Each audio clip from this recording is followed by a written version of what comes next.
con el objeto de contribuir a la difusión del trabajo parlamentario de la 62ª legislatura de la Cámara de Diputados, la Universidad Autónoma del Estado de Morelos, a través de la mesa directiva de la Cámara de Diputados, en conjunto con el Centro de Estudios de Derecho e Investigaciones Parlamentarias, les da la más cordial bienvenida a este panel de análisis de las reformas constitucionales en materia político-electoral, mismas que fueron publicadas en el Diario Oficial de la Federación el pasado 10 de febrero del año en curso.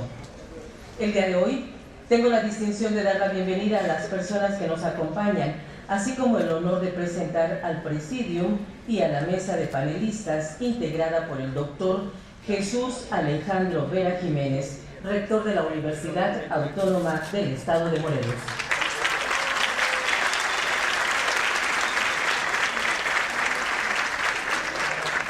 La diputada federal Marisela Velázquez Sánchez, vicepresidenta de la mesa directiva de la Cámara de Diputados.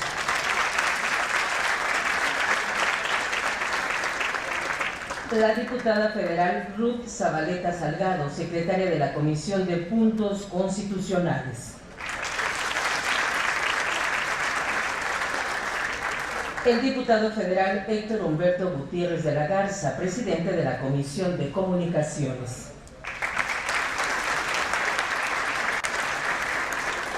La diputada federal Paulina Alejandra del Moral Vela, presidenta del Comité del Centro de Estudios de Derecho e Investigaciones Parlamentarias.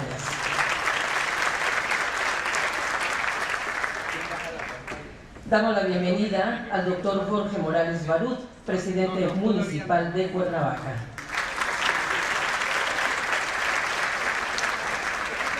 Nos acompaña el licenciado José Luis Correa, secretario de Gobierno y representante personal del señor gobernador.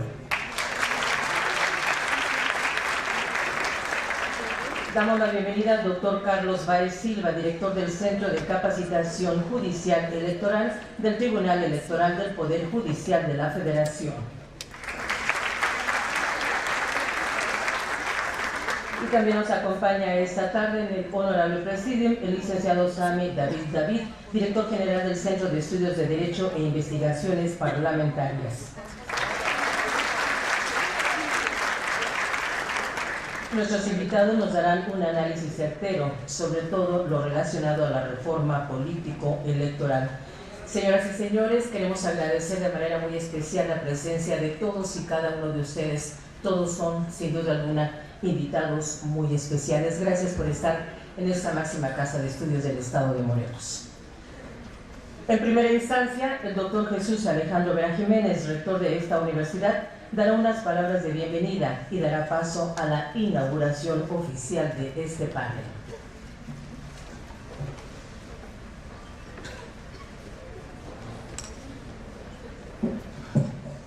¿Qué día es hoy?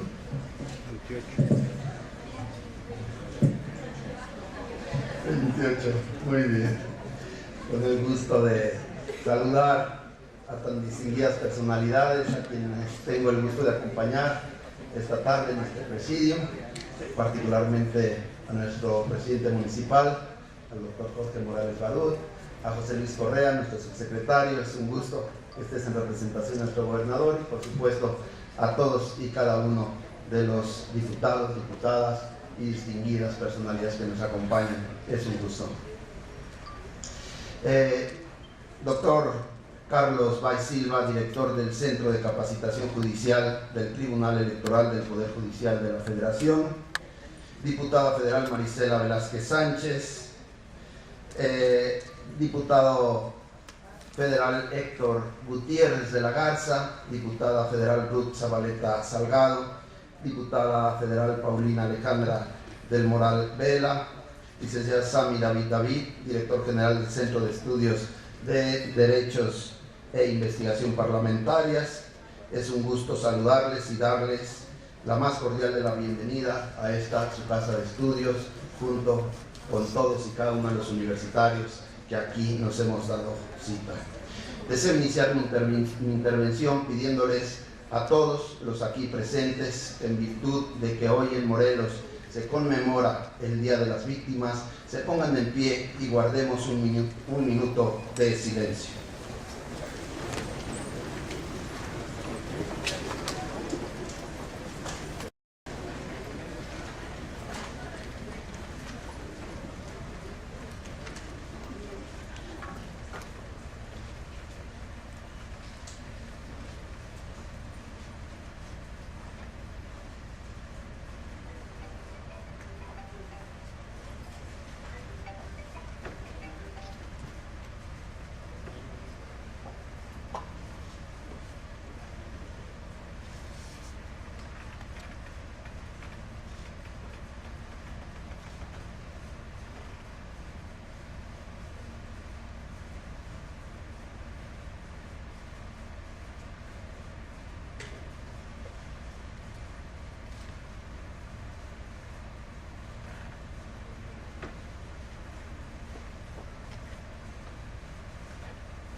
Muchas gracias.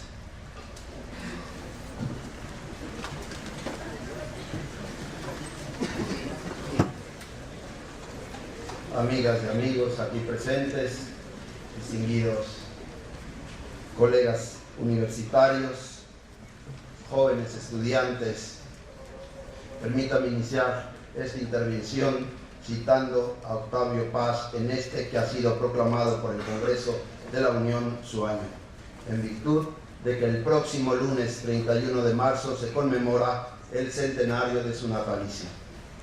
Cada hombre es sed de totalidad y hambre de comunión, dice Octavio Paz. Por lo primero, continúa la cita, busca el sentido de su existencia, es decir, ese eslabón que lo enlaza al mundo y lo hace participar en el tiempo y su movimiento. Por lo segundo, busca reunirse por esa realidad entrañable de la que fue arrancado al nacer. Estamos suspendidos entre soledad y fraternidad. Cada uno de nuestros actos es una tentativa por romper nuestra orfandad original y restaurar, así sea precariamente, nuestra unión con el mundo y con nosotros. La democracia moderna nos defiende de las exigencias exorbitantes y crueles del antiguo Estado, mitad providencia y mitad morón. Nos da libertad y con ella responsabilidad. Pero esa libertad, si no se resuelve en el reconocimiento de los otros, si no los incluye, es una libertad negativa. Nos encierra en nosotros mismos. Cruel dilema. La libertad sin fraternidad es petrificación. La democracia sin libertad es tiranía. Hasta aquí la cita de este texto de Octavio Paz titulado La democracia, lo absoluto y lo relativo, publicado en noviembre de 1991. Celebro que estemos aquí reunidos para la realización de este panel en torno a la reforma política electoral, y lo celebro porque tengo la profunda convicción de que el espacio universitario se enriquece cuando lo ocupamos con temas relevantes como este. Muchas gracias, diputadas, diputados, doctor, por estar aquí con nosotros y compartirnos sus reflexiones y conocimientos sobre un tema, insisto, de gran relevancia en el momento que vive nuestro Estado y nuestro país. De acuerdo con los datos dados a conocer el año pasado por el Latino Barómetro, solo 4 de 10 mexicanos dijeron que la democracia era preferible a cualquier otra forma de gobierno, siendo este el porcentaje más bajo de toda América Latina.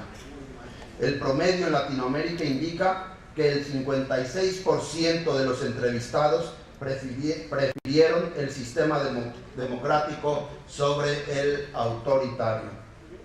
Este dato por sí solo nos obliga a los académicos, a los actores políticos, a los ciudadanos, a abrir espacios de discusión como este, en los que podamos profundizar en las verdaderas causas de ese desencanto con la democracia y acotar cualquier tentación autoritaria. Vuelvo al ensayo de Octavio Paz. la democracia, lo absoluto y lo relativo. Y les comparto otra cita. A las democracias modernas les falta el otro, los otros. No es necesario hacer otra vez la descripción de la división de las sociedades contemporáneas, unas ricas, otras pobres y aún miserables. En el interior de cada sociedad se repite la desigualdad y en cada individuo aparece la escisión psíquica. Estamos separados de los otros y de nosotros mismos por invisibles paredes de egoísmo, miedo e indiferencia. El volvernos a encantar la democracia es un imperativo de Estado, un imperativo que nos obliga a todos los actores sociales a poner nuestro mejor esfuerzo para recrear nuestra vida en sociedad con altos estándares de igualdad, de justicia, de dignidad. Y aquí viene al cuento el párrafo con el que inicia el documento Pacto por la Paz, dado a conocer el 12 de mayo de 2011 por el Movimiento por la Paz con Justicia y Dignidad, encabezado por el muy querido, por el muy entrañable amigo y compañero universitario, hoy nuestro secretario de Extensión, Javier Sicilia, al que desde aquí y en esta fecha en particular le envío un abrazo pleno de solidaridad y afecto. Dice el documento: ante la emergencia nacional, hoy más que nunca resulta necesario tomar medidas urgentes para detener esta guerra con su escalada de violencia y regenerar el tejido social y comunitario. Este momento histórico adverso y profundamente violento es resultado de estructuras económicas y sociales que generan desigualdad y exclusión. Aquí impera la muerte lenta causada por la miseria, la pobreza, el desempleo, la falta de oportunidades para el desarrollo pleno de nuestras vidas y por la destrucción del ambiente. Hasta aquí la cita del Pacto por la Paz promovido por el Movimiento por la Paz con Justicia y Dignidad. Soy de la idea de que la emergencia nacional a la que se refiere el documento citado no ha amainado. Es más, mi sentir y el de muchos colegas universitarios, fundado en estudios, en análisis y reflexiones serias, sólidas, es que se ha profundizado. Y ello es así porque no estamos siendo capaces de impulsar una verdadera cruzada nacional en contra de la desigualdad. De acuerdo con la revista Forbes México, tal como lo he dicho en otros foros, la fortuna acumulada de las 37 familias más ricas de México suma 180,000 millones de dólares, que equivalen al 15,1% del Producto Interno Bruto. De acuerdo con el Coneval, en el 2012 había en México 53.349.900 personas viviendo en condiciones de pobreza, y de ellas 11.529.000 en lo que el Coneval define como condiciones de pobreza extrema. Llamo aquí la atención sobre esta escandalosa realidad por varias razones. La primera de ellas, porque ilustra brutalmente lo que el Movimiento por una Paz con Justicia y Dignidad expresa en su Pacto por la Paz. En nuestro país impera la muerte lenta causada por la miseria, la pobreza, el desempleo, la falta de oportunidades para el desarrollo pleno de nuestras vidas y por la destrucción del ambiente. Una segunda razón por la que considero hay que plantear la escandalosa desigualdad de nuestro país es porque ello pone en evidencia que aún hay amplios sectores de actores sociales y políticos de nuestro país que no entienden que el mejor antídoto contra la desigualdad y la violencia que le es inherente es invertir en educación, así como en ciencia, tecnología e innovación. No es el caso de ustedes, diputadas, no es el caso de usted, diputado, ni la de la legislatura a la que pertenecen, ya que pese a la amenaza de recorte en el presupuesto federal a la educación superior, ustedes tuvieron la sensibilidad de no ser comparsas de esa amenaza y lograron contenerla. El incremento histórico al presupuesto de ciencia, tecnología e innovación es también prueba de ello. Exprésenles, por favor, a los miembros de su legislatura, sus colegas diputados y diputadas, nuestro reconocimiento y agradecimiento por ello. Y no lo digo solo como rector de esta universidad, sino también como presidente de la región Centro-Sur de la Asociación de Universidades e Instituciones de Educación Superior. Una tercera razón por la que creo que hay que poner en evidencia la desigualdad que caracteriza el momento histórico del país es porque de ahí, del rebelarnos contra ella, los universitarios de la Universidad Autónoma del Estado de Morelos encontramos el fundamento ético de la nueva universidad que estamos construyendo. Una universidad incluyente, mimetizada con la sociedad a la que se debe.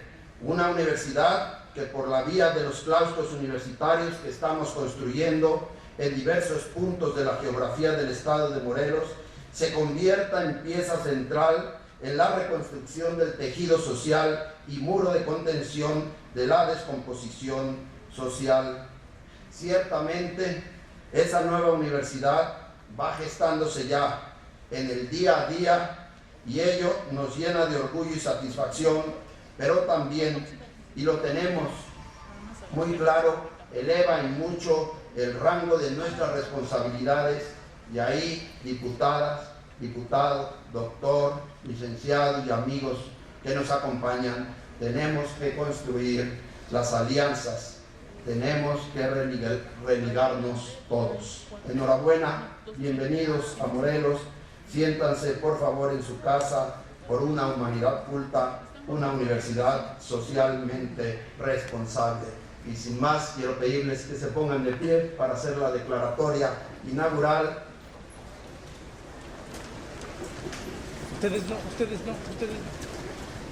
Hoy, siendo las 5:50 de la tarde de este 28 de marzo de 2014, quiero declarar formalmente inaugurado este panel Reforma Política Electoral. Enhorabuena y muchas gracias por darnos el privilegio de tenerles aquí.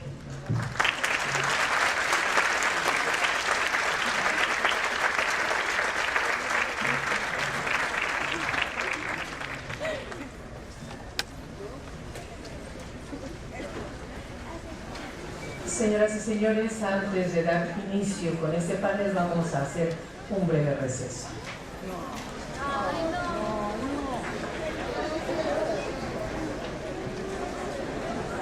Agradecemos la presencia de los integrantes del honorable presidio.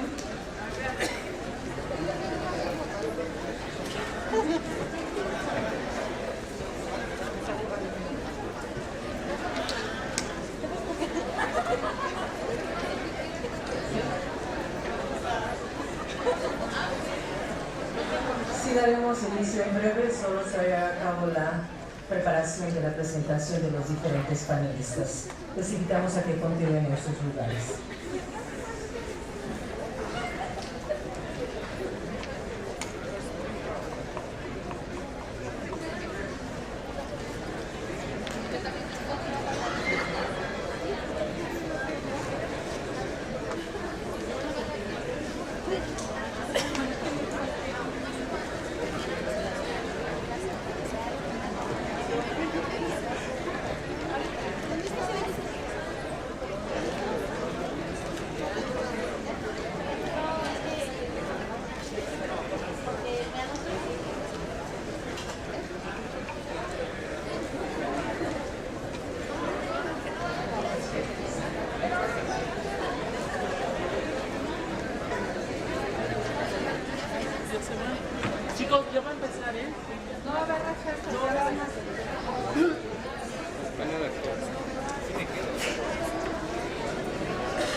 clase entonces.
Estoy como de la película, ¿no?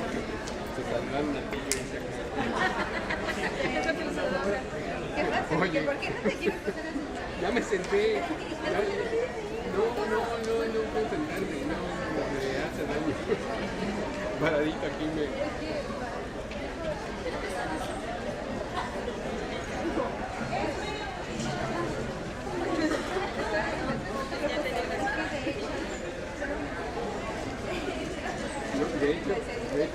Señoras y señores, a continuación, el doctor Carlos Báez Silva, director del Centro de Capacitación Judicial Electoral del Tribunal Electoral del Poder Judicial de la Federación, hará un planteamiento general de la reforma político-electoral.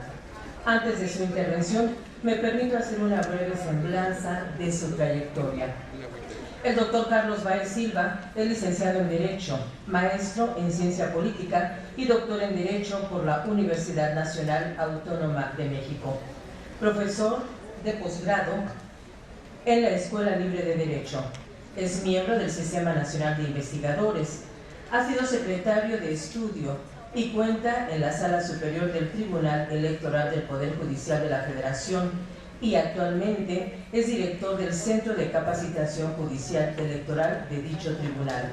Es autor y coautor de, entre otros libros, La inconstitucionalidad por omisión legislativa en México, 2009 por RUA, y La intervención de los órganos electorales del Estado en la vida interna de los partidos políticos, 2010 UNAM, y La prueba en el derecho electoral mexicano, 2012 TEM.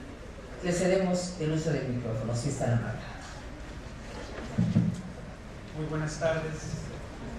Muchísimas gracias por la invitación y el honor de formar parte pues, de este importante y atractivo panel, sobre todo por el hecho de que está conformado por una diputada y un diputado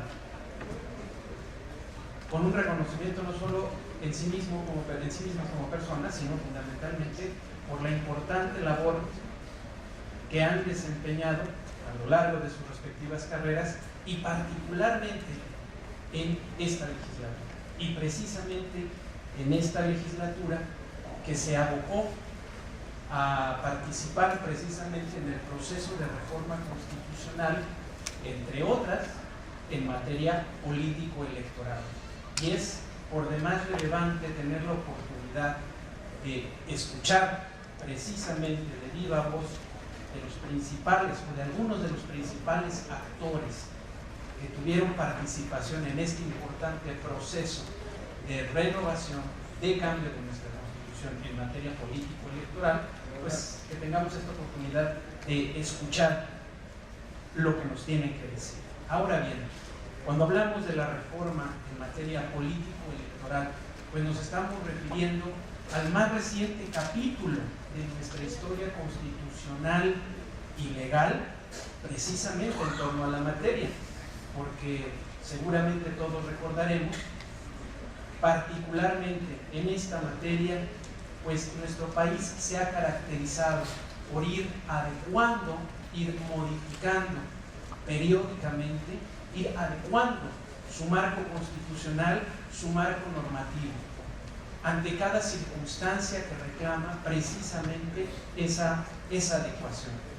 Y en esta ocasión, ante esta reforma practicada en este año, pues no estamos ante una excepción, sino fundamentalmente ante la continuidad de esta tendencia de ir adecuando nuestro marco constitucional, nuestro marco normativo en materia electoral a las nuevas circunstancias y a los nuevos fenómenos que se van enfrentando, que las instituciones van enfrentando. Y por supuesto, es evidente que estamos en un periodo por demás interesante, aquel que se da entre la publicación, la entrada de la reforma constitucional, que afectó una gran cantidad de artículos constitucionales en materia político-electoral, y por otro lado, ese momento en el que el legislador federal ha de crear el marco legal, el marco secundario que habrá de desarrollar las normas constitucionales precisamente para permitir la operatividad de estas reformas recientemente practicadas. Claro, también estaremos en presencia de este periodo en el cual, a partir de la publicación, de la entrada en vigor de las leyes secundarias, leyes generales secundarias, y aquí me gustaría resaltar el término generales, porque no van a ser solo federales, sino generales, y esto es relevante para el efecto normativo que tendrán estas normas. A partir de la publicación, la entrada en vigor de estas leyes generales, prescrita su creación precisamente en varios de los artículos transitorios de la reforma constitucional, pues los propios legisladores estatales, los propios congresos estatales, habrán de ir haciendo las adecuaciones pertinentes, tendrán que hacer las adecuaciones que consideren pertinentes precisamente a la legislación estatal en la materia. De ahí que es evidente, estamos ante una reforma de gran calado, una reforma que en buena medida nos viene a imponer el reto de repensar muchos aspectos de nuestro sistema electoral y de otros subsistemas dentro del sistema electoral, como el régimen de partidos, la fiscalización, el sistema de comunicación política, por mencionar algunos de estos grandes temas. Ahora bien, antes de ceder el uso de la palabra precisamente a quienes verdaderamente saben, porque yo me confieso más bien pues un aprendiz de esto, yo quisiera resaltar el hecho de que nuestra reforma constitucional, a esta que nos estamos refiriendo, tiene un doble apellido: es política electoral. De ahí que en un primer momento se hará el análisis de las reformas que en materia estrictamente política se han practicado, y por otro lado el análisis de las reformas que afectan de manera directa a nuestro sistema electoral. Por eso es que observamos esta distribución del panel y este orden en las exposiciones. Simplemente me voy a permitir, insisto, hacer una brevísima introducción a cada uno de los temas quizá más relevantes que toca la reforma constitucional. En primer término, el régimen de gobierno. Fundamentalmente, por lo que hace a este tema, hay que resaltar la introducción, precisamente por primera vez en nuestro país, de que el presidente de la República, en cualquier momento de su gestión, puede optar por establecer un gobierno de coalición con uno o varios partidos políticos. Y este gobierno de coalición pues se regirá por un convenio, el cual tendrá que quedar aprobado por la mayoría de la Cámara de Senadores. Esto está directamente vinculado con los diversos instrumentos, bueno, en primer término, con la posibilidad, con la necesidad de llegar precisamente a grandes acuerdos en torno a las grandes decisiones que nos impactan a todos nosotros. La necesidad de dar un cauce normativo, un marco jurídico a esos acuerdos necesarios para dar cauce, insisto, que permitan la toma de las grandes decisiones fundamentales que reclama nuestro país. Otro tema vinculado con nuestro régimen de gobierno, pues es precisamente el relacionado con, por un lado, la fecha de la jornada electoral y la fecha de la toma de posesión del presidente. Esto también es relevante desde el punto de vista del régimen de gobierno porque se adelanta la toma de la posesión del presidente. Consecuentemente, el calendario electoral pues tiene que ser recorrido. En la práctica, pues esto va a tener sus efectos fundamentales en la organización de la elección, por un lado, y en la etapa de la impugnación de la misma.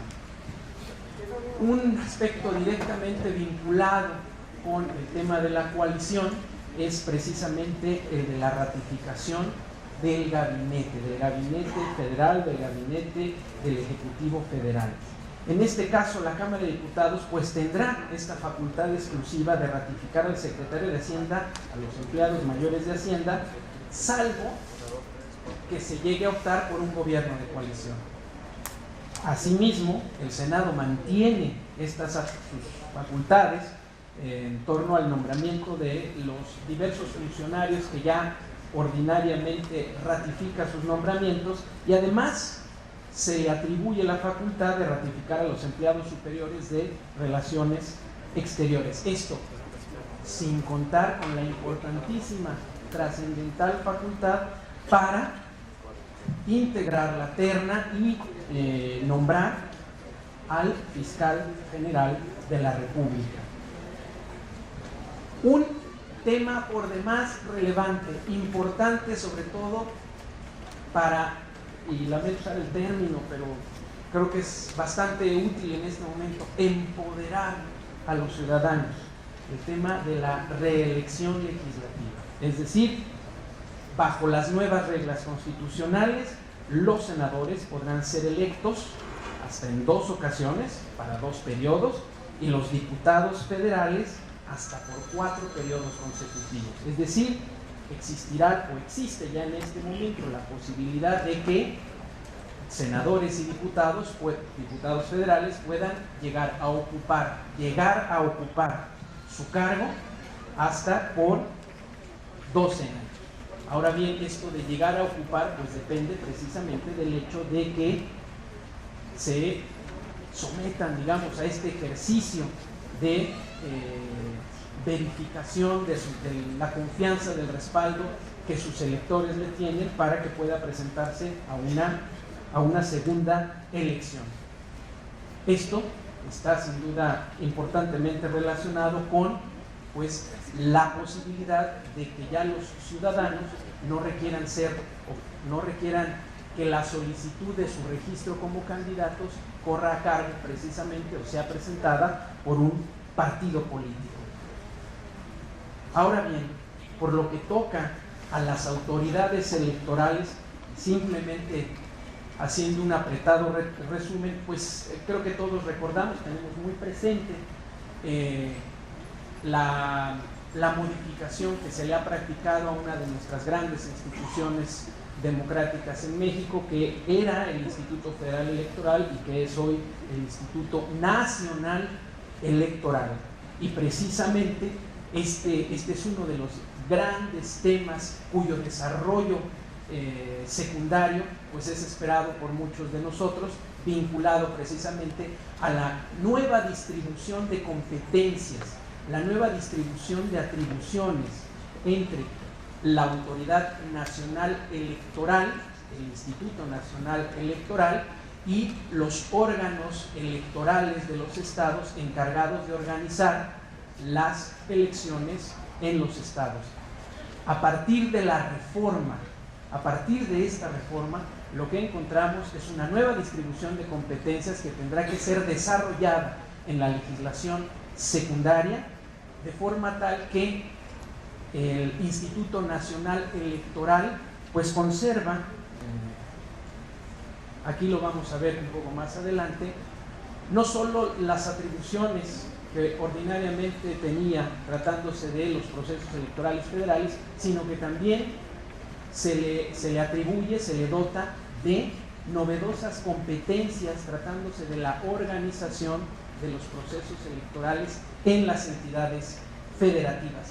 Esto sin menoscabo de las facultades que se le reservan a los órganos encargados, a los órganos estatales encargados precisamente de la organización de las elecciones. Antes de llegar a ese punto, bueno, también uno de los temas más presentes que tenemos pues es el que consiste en el nombramiento de los integrantes del Consejo General de este novedoso Instituto Nacional de Electores, cuyo proceso está en marcha y cuyas reglas generales del procedimiento podemos percibir aquí atrás. Ahora bien, el punto todos lo conocemos, ha llegado ya el momento en el cual pues las famosas quintetas están integradas y seguramente en breve se conocerán los nombres de las personas que integrarán este Consejo General.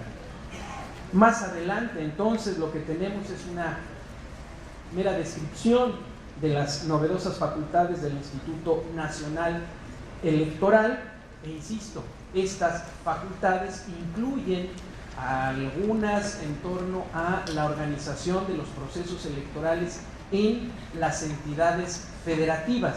Y un punto relevante es que precisamente los integrantes de los consejos generales de estos institutos electorales o organismos electorales estatales pues pasarán a ser nombrados por el propio Consejo General del Instituto Nacional Electoral. Uno de los temas por demás relevantes pues toca el núcleo del desempeño de la función electoral, pues es el que tiene que ver con el Servicio Profesional Electoral Nacional, es decir, la incorporación de los funcionarios de los institutos electorales de los estados a un gran servicio profesional nacional, de la misma manera, más bien conjugar o conjuntar a estos importantes servidores públicos con los servidores públicos, los servidores de carrera del Servicio Civil de Carrera del Instituto Federal Electoral. Por otra parte, por lo que toca a, insisto, este es un panorama muy general, abuelo de pájaros, porque realmente quienes tienen no solo el pulso, sino la materia entre sus manos, pues son a quienes acompaño en esta mesa. Simplemente resaltar el hecho de que, si bien la reforma constitucional ha afectado profundamente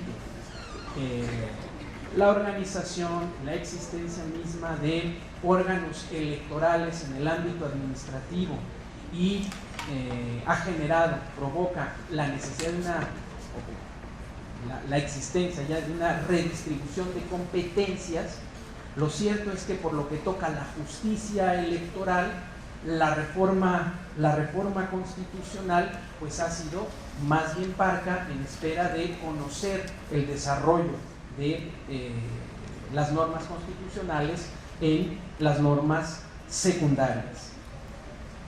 Un punto relevante relacionado con el régimen de partidos políticos es precisamente el que consiste en el aumento, en elevar el umbral para que el umbral de la votación válida emitida para que los partidos políticos conserven su registro y su acceso a las prerrogativas.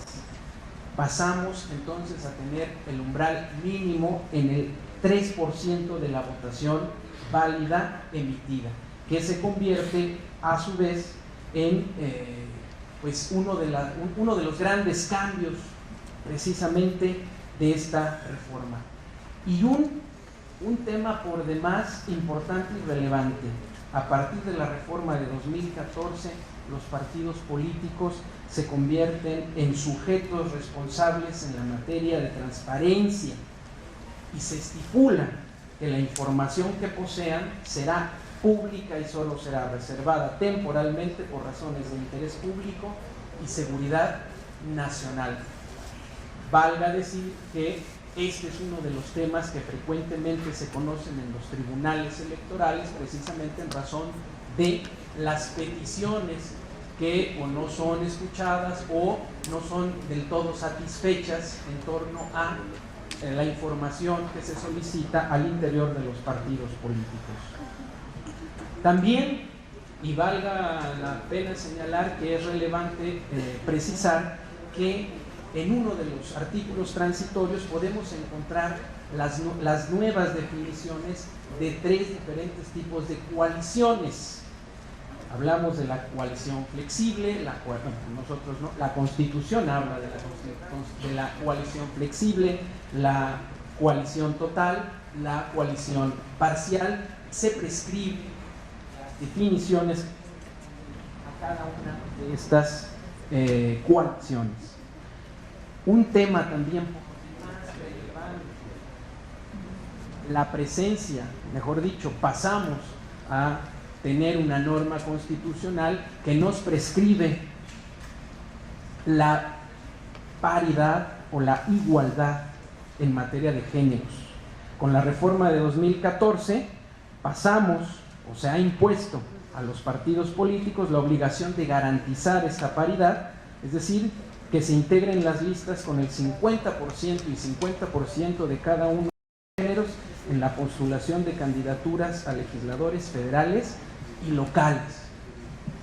Valga ahí nada más una duda en torno a la integración de los ayuntamientos. Una cuestión también relevante, se nos prescribe la reforma constitucional la necesidad, la obligación de contar con una ley general de partidos políticos. Pásale el otro micrófono.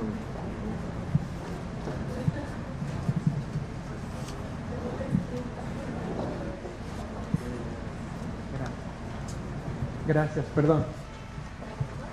Esta ley general, pues establecerá, esta ley general de partidos políticos establecerá, digamos, un gran marco básico, esencial, prescribirá lo mínimo que habrán seguramente de contener los estatutos de los partidos políticos. Esto es por demás relevante porque se ha de conservar seguramente el principio, o se ha de atender al principio de autodeterminación de los partidos políticos, sin olvidar que los mismos son entidades de interés público. Y bueno, ya finalmente, para terminar con algo verdaderamente inquietante para mí, sobre todo a partir de mi propia experiencia como secretario de Estudio y Cuenta, se lleva al texto constitucional o se incluye en el texto constitucional un catálogo de causales de nulidad, un catálogo de causales de nulidad de la elección.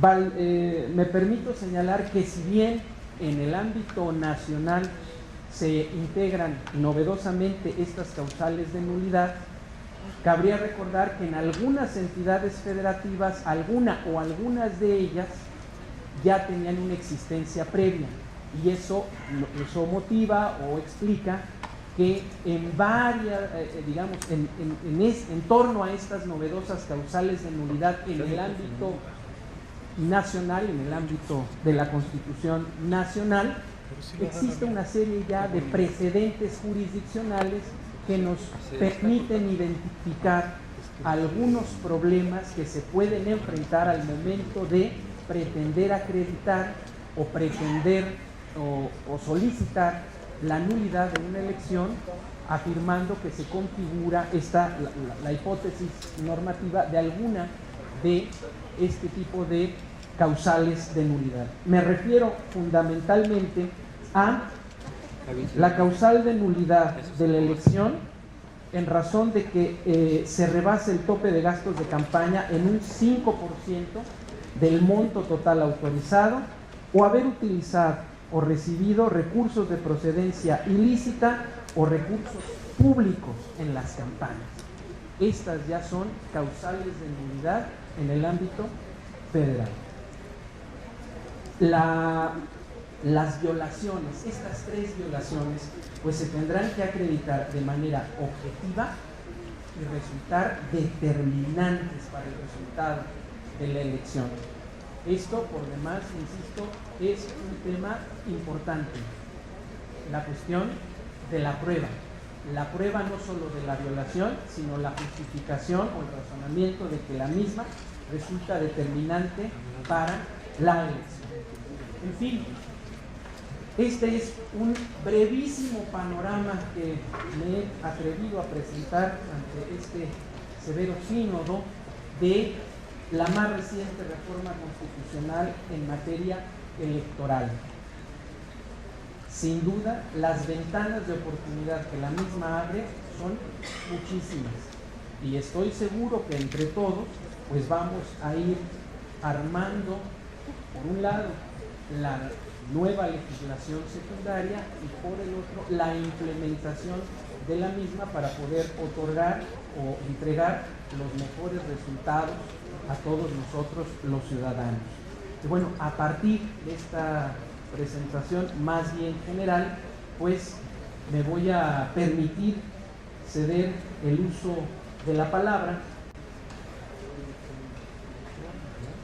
al señor diputado Héctor Gutiérrez de la Garza, con los temas propios de la vertiente política de la reforma constitucional. Por favor, señor diputado Gutiérrez de la Garza.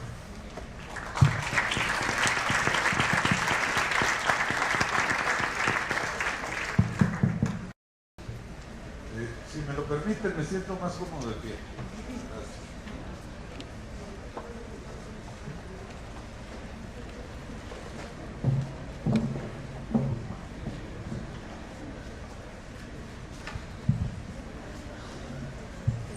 Muy buenas tardes tengan todos ustedes. Señor rector, gracias por abrirnos las puertas de esta universidad y tener la oportunidad de platicar con la academia, con la universidad, con la cultura que el día de hoy nos acompaña, con los maestros, con los alumnos.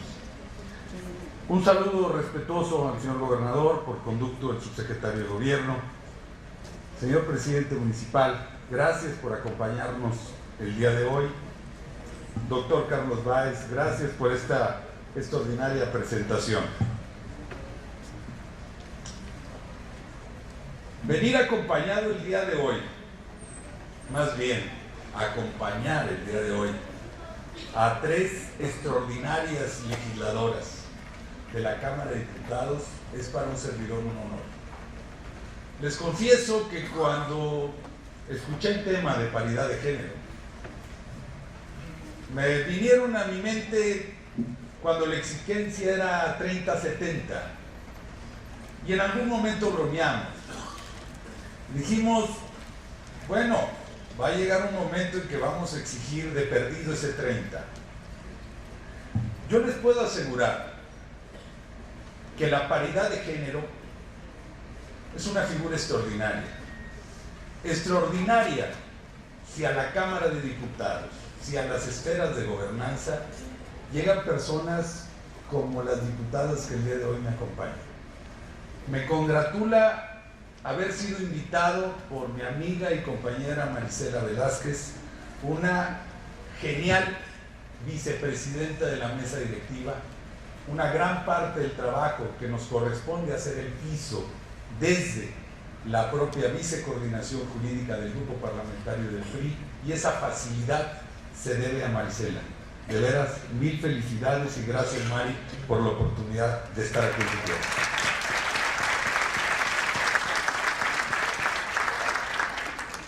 Y a su vez, compartir el día de hoy el panel con la secretaria de Puntos Constitucionales, Ruth Zabaleta, quien me quien a su vez, independientemente del trabajo acucioso y profesional que realiza en la Cámara de Diputados, quisiera recordarles que ya fue presidenta de la mesa directiva de la Cámara de Diputados. Ruth Zabaleta es una persona objetiva, seria y que trabaja con ahínco en beneficio de su país, con un sentido social día a día. Ruth, felicidades y gracias.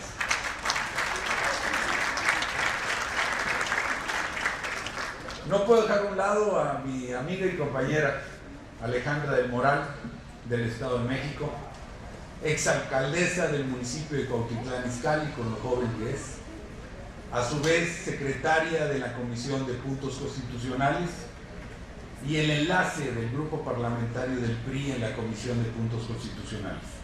Una gran parte del trabajo y de las reformas que el día de hoy están aquí presentes son gracias al trabajo de estas tres extraordinarias legisladoras. De veras, mil felicidades y el mayor de mis respetos a ustedes tres.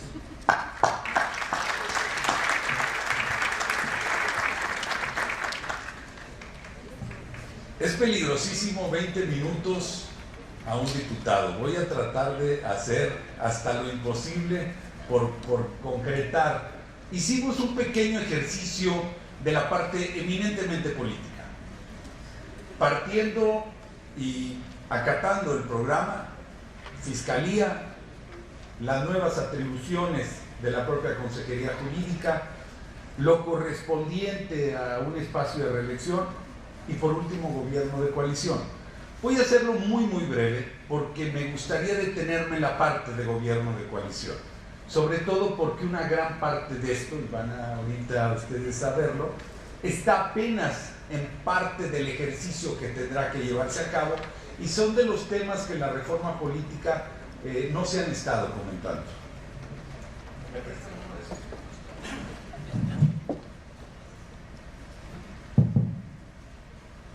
La Fiscalía General de la República es ahora un ente autónomo. ¿Se acuerdan la queja de día a día? ¿En qué momento el Ministerio Público va a ser autónomo? Eso es una realidad. El que en este momento lo exija en cualquiera de los órdenes de gobierno es que no ha leído. Hay que ponerlos a leer. Y la Fiscalía ya es un ente autónomo, que en su momento va a durar 9 años en su encargo. Y la forma en que se va a designar ese fiscal es bastante curiosa. La realidad es que si ustedes analizan cómo se fueron constituyendo cada uno de los nuevos entes autónomos, el Instituto Federal de Telecomunicaciones, Comisión Federal de Competencia, el Instituto Nacional de Evaluación Educativa, cada uno se fue generando con fórmulas distintas. Lo importante era que estuviesen dentro del Estado mexicano, pero que tuviesen la autonomía y sobre todo la credibilidad y legitimación que este país requiere. Y esta fórmula es curiosa. Les confieso que siento yo que debemos de tener una mayor dirección por parte de la Presidencia de la República, pero respetamos el acuerdo y respetamos el consenso. La nueva forma de designación será que el Senado de la República va a enviar 10 nombres, 10 personas, 10 mexicanos, para que el presidente de la República, Enrique Peña Nieto, le regrese 3. Y de esos 3, el Senado de la República elige 1. ¿Qué más autonomía quiere? Eso es una muestra de civilidad, de responsabilidad y de aprecio a este país. La Presidencia de la República se despoja de manera directa de la Procuraduría General de la República para crear un ente autónomo. Sobre todo para aquellos que todavía tienen duda de la realidad que implica esta reforma política. Adelante.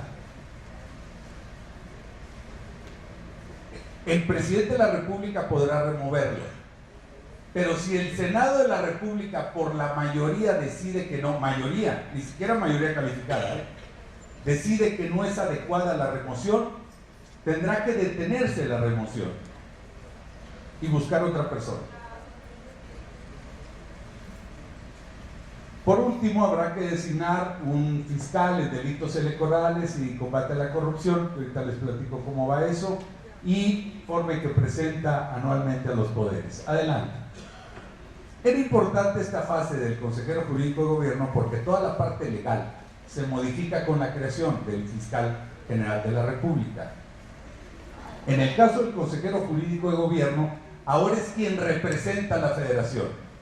La federación, no el presidente de la República. Ojo, la federación es representada por el consejero jurídico del gobierno. Ese consejero jurídico ahora tiene las atribuciones para interponer todas las acciones de inconstitucionalidad. Será por conducto del consejero jurídico, salvo las relacionadas a la materia penal, que será el fiscal general de la República. Adelante. Periodo de transición. ¿Qué va a pasar ahorita? ¿Qué es lo que tenemos en este ínter? Uno, estamos trabajando en la legislación secundaria, no hay un plazo específico, esperamos en breve que esté listo. ¿Para qué? Para que el Congreso de la Unión, no la Cámara de Diputados, Congreso de la Unión es diputados y senadores, realice una declaratoria de autonomía de esta nueva fiscalía. Y el que queda como fiscal general por los próximos 9 años va a ser el que esté en ese momento como Procurador General de la República. Es decir, el ejercicio de un distinto nombramiento se verificará si será una remoción en los términos que ya platicamos o si lamentablemente la persona fallece. Así de claro, sería la forma en que se diera un ejercicio, pero el que esté en el momento de la declaratoria, en automático se queda 9 años como fiscal general de la República. Adelante. Provisionalmente ya están designados el fiscal de delitos electorales y de combate a la corrupción y van a tener vigencia o función hasta el 30 de noviembre del 2018. Es por el periodo de transición. Y bueno, la chamba que actualmente realiza el Procurador General de la República, quien es el que tiene legitimación para cualquier acción de inconstitucionalidad, ahora pasa al consejero jurídico. Adelante. Reelección. Primer punto. Los diputados federales. ¿Cuántos distritos federales tenemos aquí? 5. Los 5 diputadas federales a elegirse en el 2015 no van a ser sujetos a reelección en el 2018. Esa es la primera situación que quiero que la tengan perfectamente clara. Hasta el 2018, que va a haber la elección de senadores y diputados federales, eso sí podrán, en el caso de los diputados federales, buscar la reelección en el 2021 y en el caso de los senadores en el 2024 por un periodo más. Máximo, obviamente, son 12 años, o 2 periodos de senadores o 4 periodos de diputados federales. ¿Cuál es la condicionante para que pueda ser candidato a una reelección? Aquí se acaban los chapulines de partido, así de claro. Tiene que ser por el mismo partido político o por la misma coalición, salvo que haya renunciado a la mitad, antes de la mitad del mandato que te corresponde. ¿Qué se evita con esto? Se evita el chantaje que puede darse cerca ya de procesos electorales para efecto de la reelección, porque no necesariamente puede ser sujeto a reelección. Salud. Los diputados locales, aquí tenemos elección de diputados locales 2015, ¿está bien? Ok. Los diputados locales de Morelos para el 2015, esos sí podrán ser sujetos de reelección. Es decir, con la paridad de género, ojo, que no es optativa, legisladores federales y locales con paridad de género, 50% es mujeres, 50% hombres. Eso no queda a criterio de nadie, esa es la realidad, y es la realidad constitucional. del constituyente permanente. Ellos y ellas podrán ser reelectos en el 2018. Ahí sí, los que elijan, en el 2015, es que en mi estado, Nuevo León, también hay elección 2015. Los que se elijan en el 2015 van a poder ser sujetos de reelección. Lo mismo en el caso de los ayuntamientos. No precisa la Constitución la paridad de género, pero acabo de tener mi primer derrota, una derrota más con Ruth Zabaleta, y ya me convenció que también aplica la paridad de género en el caso de ayuntamientos. Entonces, en el caso de alcaldes, para el 2015 también podrán ser reelectos 2018, es decir, podrán ser alcaldes por 6 años. Y aquí viene lo interesante. ¿Por qué el concepto que maneja Carlos Báez, Carlos Báez, no me equivoqué, perdón, lo que comenta Carlos, el empoderamiento de la sociedad? Dicen, pues qué chiste, ya puede ser reelecto, ahora me lo tengo que echar y fumar aquí 12 años. En lo absoluto, a los 3 años vuelves a pasar el filtro. Esa es la realidad. Y tienes que ir a pedir el voto en el mismo espacio. Entonces, necesariamente, el presidente de la República se pone en la misma mesa con las 3 principales fuerzas políticas y dice, algo está pasando en el país. Tenemos que transformar este país. Este país está lleno de diagnósticos, está lleno de grandes debates en las tribunas de cualquier congreso del país o la máxima tribuna del Congreso, pero no estamos dando resultados. Tenemos que modificar nuestra forma de hacer política. Eso es Pacto por México. Y cada uno de esos partidos políticos designó a 3 personas.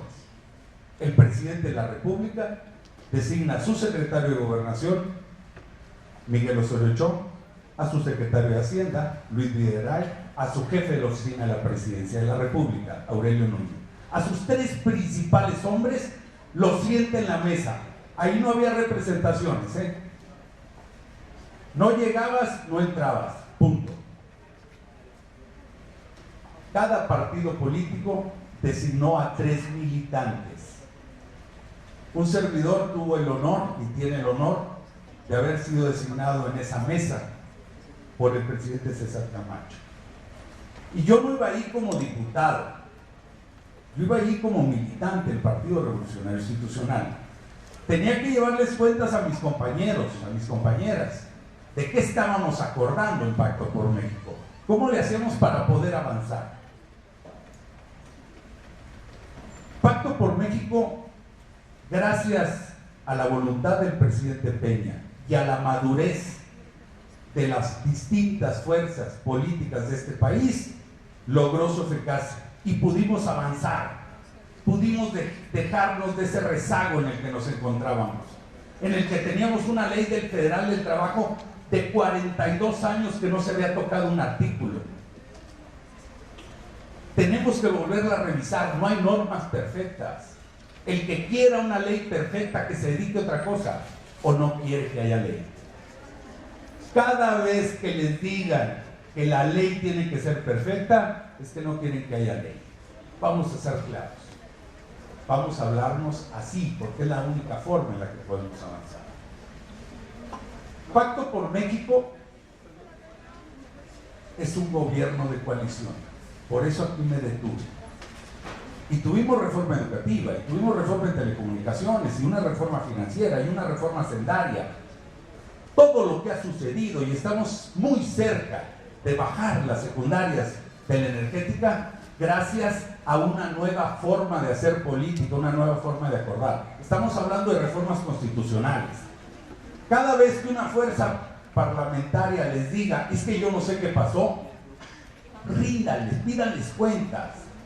Porque una reforma constitucional requiere las 2/3 partes de cada una de las cámaras. El PRI, que asume en Cámara de Diputados su responsabilidad como grupo mayor, somos 213. Cada vez que dicen el PRI está mayoriteando, les digo, bueno, yo creo que aprendieron matemáticas en algún otro lado. No me dan los números, somos 500. ¿Cómo va a mayoritear el PRI?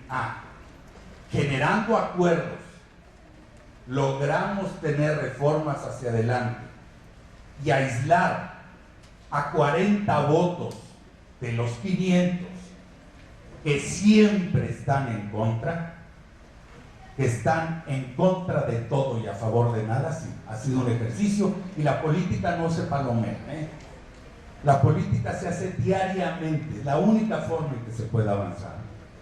Ahora en la Constitución prevé hacia el futuro cómo continuar con los acuerdos. Eso es el gobierno de coalición. El objetivo es llegar a acuerdos parlamentarios y ejecutivos. Cuando el presidente de la República, su grupo parlamentario en las cámaras no tenga la mayoría absoluta. ¿Cuándo se puede hacer? En cualquier momento.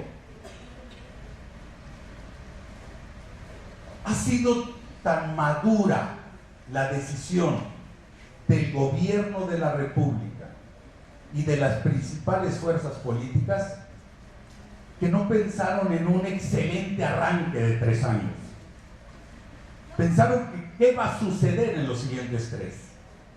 No sabemos cuál va a ser la composición de cada una de las cámaras. En el caso de la Cámara de Diputados, Senado sigue su trabajo y conocemos cómo está el equilibrio de fuerzas políticas. Que la propia disposición prevé en cualquier momento el Ejecutivo puede solicitar la creación de un gobierno de coalición. Eso es pensar como estadista, eso es pensar hacia adelante. Tengan la certeza que si seguimos todos, no los políticos, los mexicanos, trabajando en ese mismo sentido, vamos efectivamente a, como lo señala el texto que aquí les puse atrás, a transformar a México. Muchísimas gracias.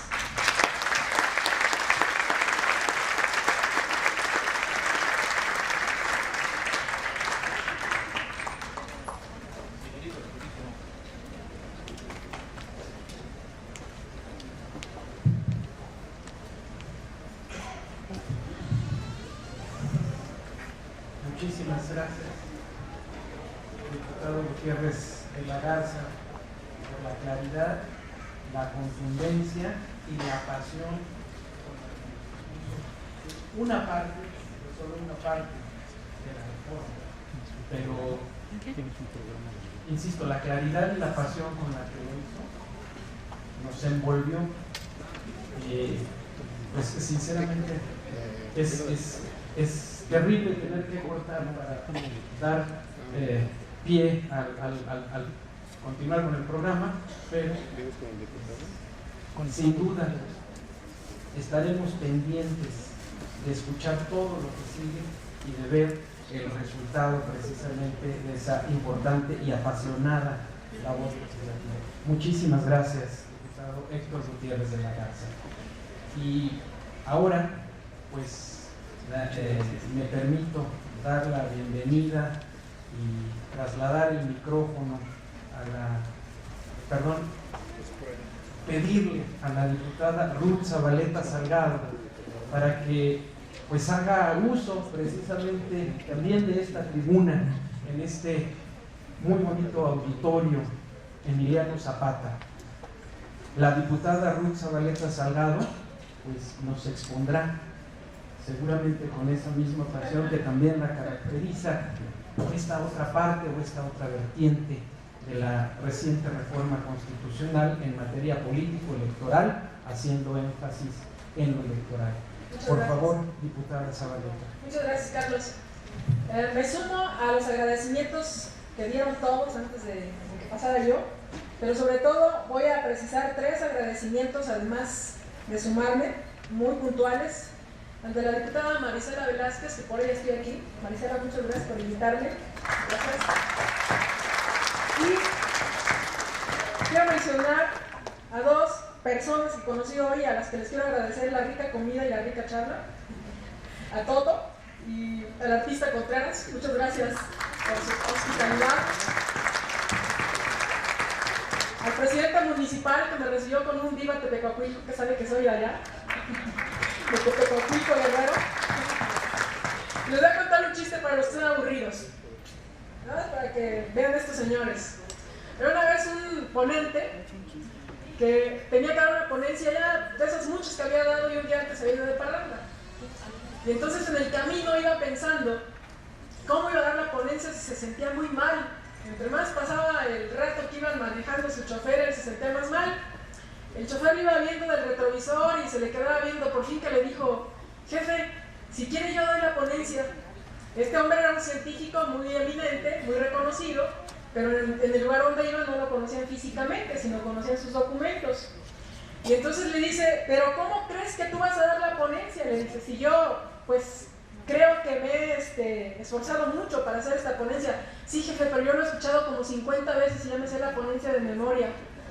Sí, iba en el camino y se iba sintiendo peor el hombre, ¿no? Por fin que le dice: está bien, tú da la ponencia. Entran al auditorio y le empiezan a aplaudir, ¿no? Entra el chofer, se sienta en la mesa y empieza a dar la ponencia.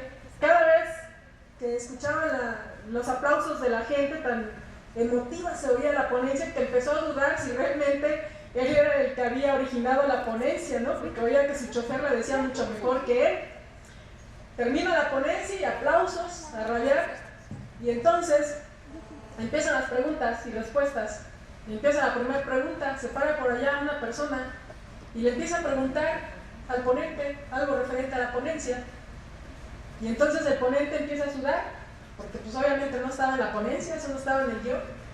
Y empieza a pensar qué cosa va a decir, entonces de repente se voltea y le dice: mire, es tan insulsa su pregunta, tan simple, tan corriente, que le voy a pedir a mi chofer que está sentado allá que se la conteste.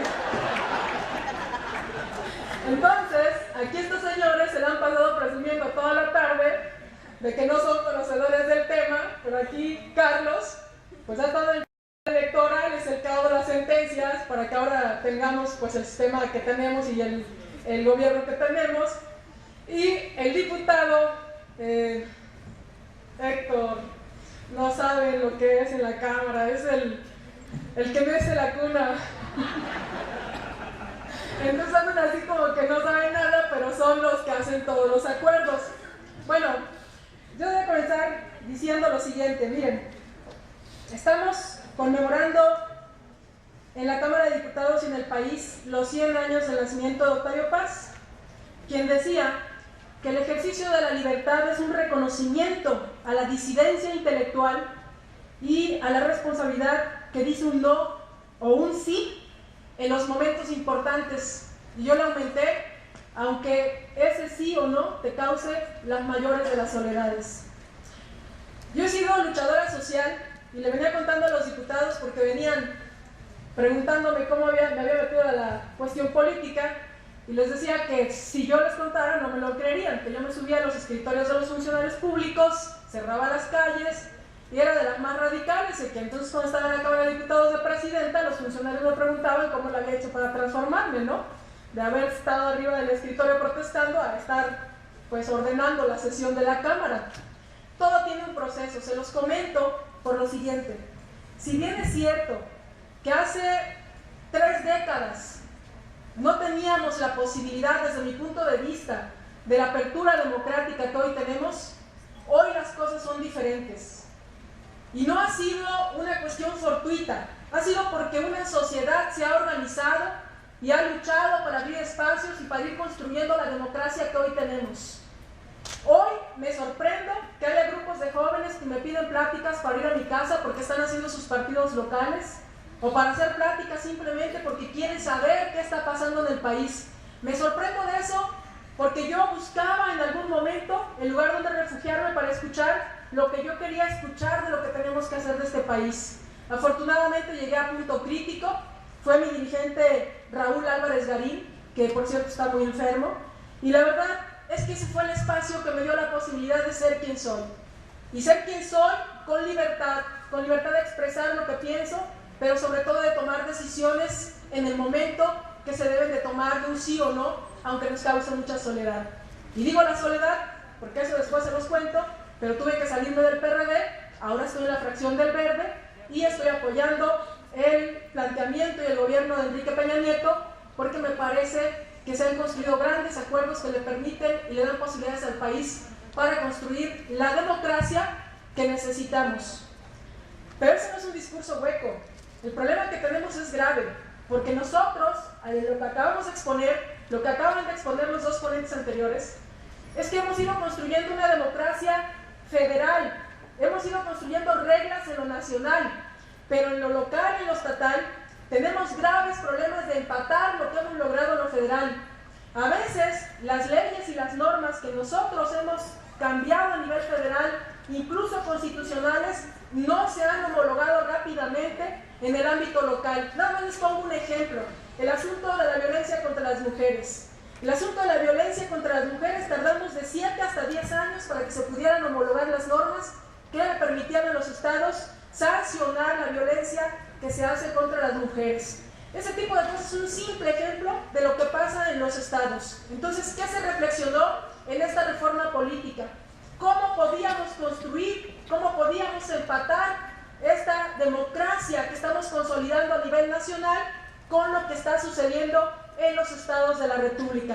He de confesar que no soy una aplaudidora de que los estados o los congresos locales se les quite la facultad de nombrar a los consejeros electorales estatales. Me toca ese tema a mí, hablar del INE, del Instituto Nacional Electoral, y puntualizar el asunto de cómo funcionarán los institutos locales.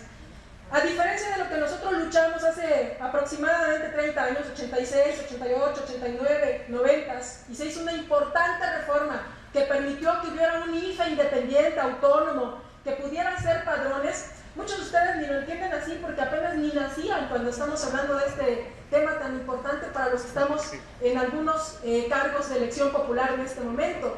Muchos de ustedes son como mis hijos, mi hijo tiene 21 años, mi hija 18 años, cuando les estoy explicando que el IFE no existía y que el gobierno era el que hacía los padrones y que era el juez y parte para las elecciones, pues no me lo creen, ¿verdad? Pero eso es lo que se avanzó en estos años. Pero ¿qué sucede en los estados de la República? En los estados de la República sigue siendo cuestionada la elección, yo digo que es elección de los congresos locales, la elección de los consejeros locales, y sigue habiendo una gran desconfianza hacia los políticos y hacia las instituciones respecto a cómo se dan los resultados electorales. En ese contexto, varios partidos políticos, y como ustedes saben, estudiosos del tema de las ciencias políticas y del derecho saben que estamos en un sistema de partidos. Como ustedes saben, en ese sistema de partidos, pues los partidos tienen sus representantes en la Cámara de Diputados y de Senadores, decidieron que hubiera un Instituto Nacional Electoral que se dedicara a organizar toda la elección del país y que los institutos locales fueran designados los consejeros por este Instituto Nacional. Es un experimento, me parece que puede consolidar, pero también puede hacer que reflexionemos de cómo reconstruimos nuestra democracia en los estados. Pero creo yo, desde mi punto de vista, que también es una sacudida a la clase política local para que pueda organizarse. Y me refiero a la clase política local, no solamente a los que se dedican al activismo político, sino a los propios ciudadanos que son afectados o beneficiados por las normas que vamos cambiando y por la construcción de estas nuevas reglas para convivir políticamente. Entonces, ¿qué quiero decirles con esto?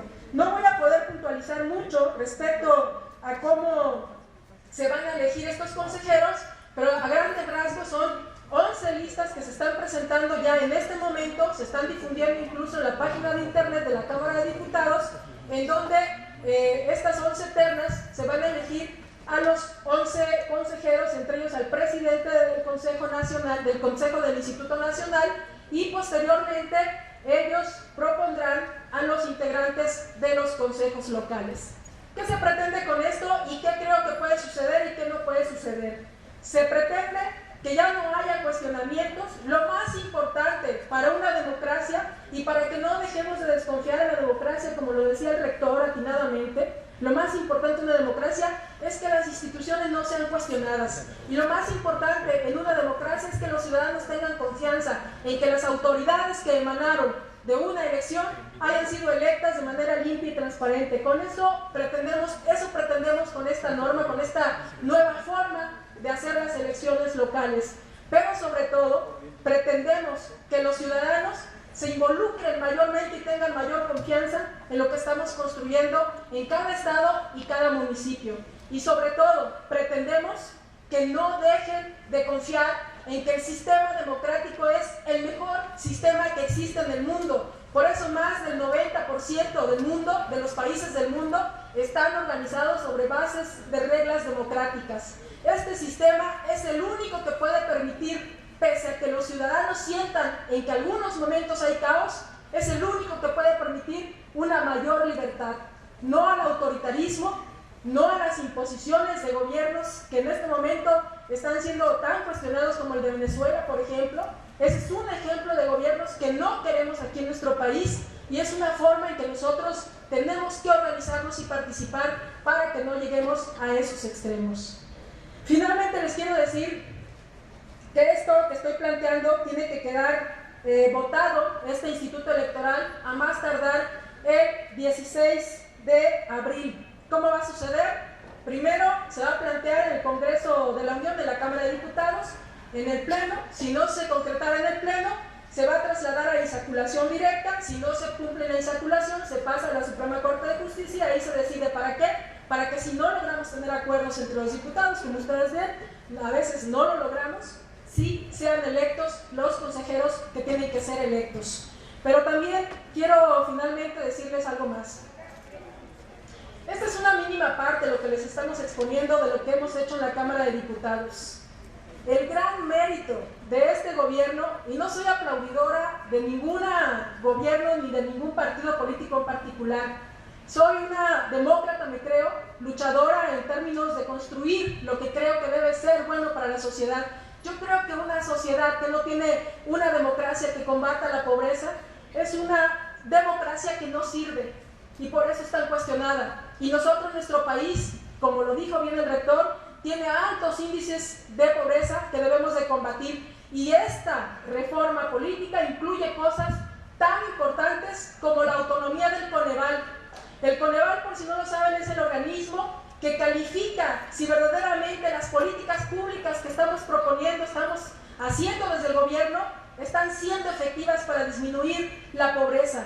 Pero otra cosa también que me parece fundamental es el ámbito de la planeación. Ustedes tienen aquí un excelente maestro, Toto, que les da planeación estratégica, y ustedes saben que si no hay planeación en un país, no existen posibilidades de evaluar y de calificar la eficiencia y la eficacia de los gobiernos. Pues ahora vamos a tener posibilidades no solo de que la Cámara de Diputados pueda participar dentro de los planes de gobierno, de desarrollo que hacen cada 6 años, sino también seamos copartícipes con este gobierno de coalición. Nosotros podemos hacernos corresponsables desde la representación de la Cámara de Diputados para hacer el verdadero equilibrio que este país necesita entre poderes de la nación. Si no hay equilibrio, si no hay vigilancia, si no hay transparencia, si no hay combate a la corrupción, si no hay combate a la simulación, no vamos a alcanzar los objetivos de estar haciendo grandes acuerdos como los que estamos construyendo hoy.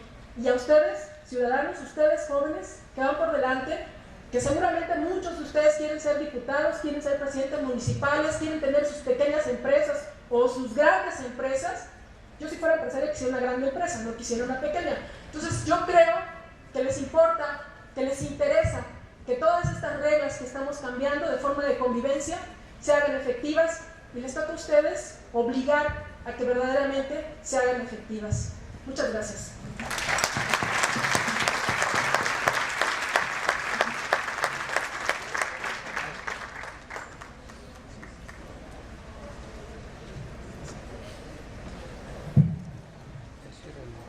Muchísimas gracias, señora diputada Ruth Zabaleta Salgado.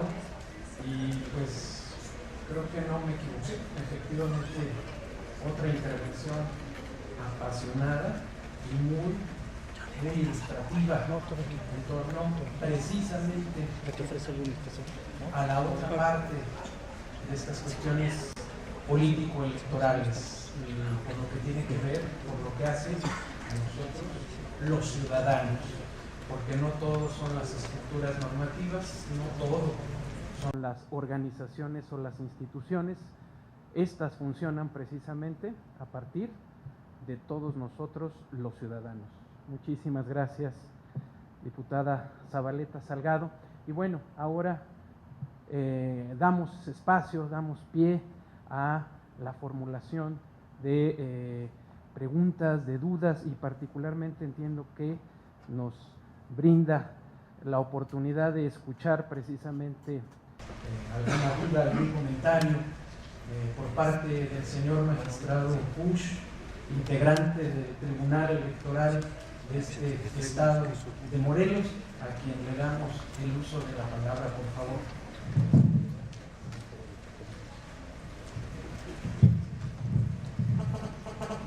Y amable, les agradezco la oportunidad que se me brinda para dirigirme a tan distinguidos panelistas. Primero, felicitarlos, la verdad es que pocas veces tenemos la oportunidad de escuchar con esa pasión, con esa vivencia, esas vivencias que ustedes han tenido en el más alto órgano legislativo de nuestro país, y mi tocayo en el Tribunal Electoral. Otras veces he tenido oportunidad de platicar con él. Realmente solo quisiera preguntarte a quien, cualquiera de los dos o de los tres que quisiera contestar la duda que yo tengo. Hay una nota técnica que preparó el Instituto Federal Electoral todavía, en la que al final está sugiriendo la posibilidad de que los miembros de los consejos estatales electorales pudieran continuar en su cargo para la siguiente elección del 2015,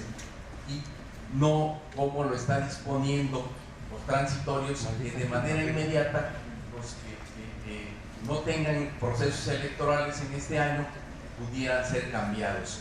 No sé cuál sería la opinión, si en algún momento ya en la Cámara de Diputados se ha analizado esta posibilidad que fue planteada por los 4 consejeros que todavía están en funciones del Instituto Federal Electoral. Muchísimas gracias de antemano por su respuesta. ¿Me lo permite? Señor magistrado, primero, los 4 consejeros que por cierto hicieron ese comentario están en las quintetas. Esperemos no llegar a la insaculación y que en el acuerdo coadyuven a la continuación de los trabajos. Y aprovecho la oportunidad para señalar que una de las principales labores que tendrán que tener es la ratificación de los reglamentos emitidos por el Instituto Federal Electoral, ahora como Instituto Nacional de Elecciones, y que ayude a que no tengamos ningún problema en la elección 2015, que esa es nuestra mayor preocupación. Por otro lado, los consejeros electorales todos serán sujetos a una nueva elección, pero bajo la misma tesis que los consejeros electorales federales, es decir, pueden ser sujetos a reelección, independientemente de la parte de magistrados, que por cierto en la reforma constitucional, en el transitorio correspondiente, no se precisa en el caso de los consejeros electorales locales, sí así de los magistrados electorales, que en su momento vía el Senado de la República serán electos, pero la intención es que sean electos todos los consejeros electorales locales, al menos esa es la interpretación que tenemos en la Cámara. Habrá que ver cuál es el resultado de la legislación secundaria conducente, así es, y tomar en consideración que la modificación, obviamente en cuanto a plazos pudiese modificarse, pero como mínimo serían todos los estados, como es el caso de Morelos, en el caso del estado de Nuevo León o Guerrero, de los 17 consejos locales que tendrán elección en el 2015. No se aplica, obviamente, para la elección en Coahuila, que tenemos elección de diputados, o en el caso de los presidentes municipales en Allende. Así es. Gracias a ustedes. Gracias. Muchísimas gracias, señor diputado. Y Creo que por acá tenemos otra cuestión, por favor. Buenas tardes, mi nombre es Angélica San Vicente. Dentro de los temas que aborda la reforma constitucional está el tema de los candidatos independientes. Creo que es un tema muy importante porque abre la puerta finalmente al tema de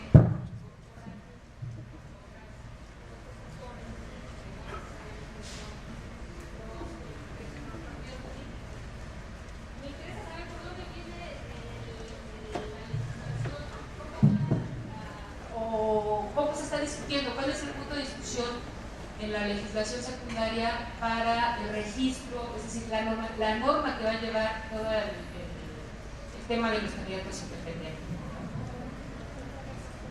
Primero, no hay que confundir candidatos independientes con candidatos ciudadanos. ¿Por qué? Porque determinados partidos políticos, y hablo en el caso del Revolucionario Institucional, tenemos ahora en la modificación estatutaria la posibilidad de ingresar ciudadanos, pero van a ser postulados por un partido político. Hago el comentario porque hubo alguna discreción en mi estado, no en el caso del estado de Morelos, pero sí en mi estado, en el que algún listo trató de vender las candidaturas independientes vía las candidaturas ciudadanas. Aquí hay que ser muy precisos. Las candidaturas independientes son una realidad, están previstas en la Constitución, tendrán financiamiento público, es más, ya está previsto, tendrán tiempos de radio y televisión. ¿Qué se está trabajando en la legislación secundaria? ¿Para qué? Para ver cuáles serían los ejercicios para que lleguen esos candidatos independientes, partiendo de que la propia normatividad no te encuadra en el caso de la reforma constitucional más allá de la existencia de ellos. El cómo deberán de legislarse, va a haber una gran oportunidad por parte de los congresos locales y de las legislaturas locales. Ya tenemos experiencias en el país, tenemos experiencia en Quintana Roo, por ejemplo, tenemos experiencia en el estado de Chihuahua, en el caso de Zacatecas, que podrán analizarse cuál es la dinámica. ¿Por qué? Porque también tenemos que cuidar la multiplicidad de candidatos, independientemente de la parte eminentemente presupuestal, que fue en su momento alguna objeción que se realizó sobre el particular. Es decir, cuál va a ser la gama y cuál van a ser los filtros que se tengan para que dentro de los propios candidatos independientes se pueda ir avanzando. Lo que sí les puedo asegurar es que en la ley general, como bien lo señaló aquí el doctor Carlos Báez, que como es de todos ustedes conocido, una ley general distribuye competencias entre la Federación y los estados, la ley general en la que en este momento estamos trabajando y que tenemos todavía algunas diferencias en la presentación, que en el caso del Partido de la Revolución Democrática ya presentó su propuesta y trae un nuevo Código Federal de Instituciones y Procedimientos Electorales.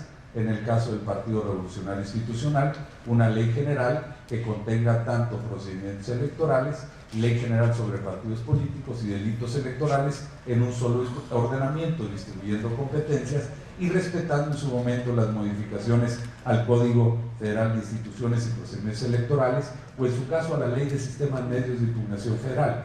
¿Cuál es la prisa que tenemos? La que todos ustedes conocen. En este caso sí hay un plazo fatal, y el plazo fatal será para la aplicación de la reforma. Por eso tenemos que cumplir no solo el 30 de abril, sino máximo con el 30 de junio, tanto por lo que corresponde a la legislación federal como a la legislación local, para que pueda ser aplicada en el 2015. Y quisiera nada más recordarles, ya hay diversas tesis del propio Tribunal Electoral del Poder Judicial de la Federación, donde los 90 días son sobre una norma publicitada, no que traiga la fecha de 90 días antes. Hago el comentario porque con una pericial se han caído reformas electorales, dado que traían la fecha en el periódico oficial de la 90 días antes, pero fue demostrado con periciales y obviamente como en el caso de la parte de periódico oficial depende de la Secretaría General de Gobierno de todos los estados, pues era simple y sencillamente el cuestionamiento al Secretario General de Gobierno. Él sabía perfectamente que una manifestación no cierta traía consecuencias de otra naturaleza, entonces se hilaba esa pericial con la propia testimonial, no así confesional porque no existe, pero sí una testimonial por parte de la Secretaría de Gobierno, y era muy sencillo determinar eso. Entonces hago la mención para que deba de estar publicitada, es decir, difusamente comunicada en el estado correspondiente para que tenga aplicación en el 2015 y no se vayan posteriormente a tener un problema de una resolución del tribunal que no les permita aplicar. ¿Por qué? Porque lo más complicado de eso, y hago una mención aquí en Morelos, como lo he hecho en mi estado de Nuevo León, es que vamos a tener una legislación federal con aplicación sobre determinados conceptos en lo local, y si la legislación local no está adecuada, vamos a tener un problema en el propio andamiaje y ensamble de ambas legislaciones.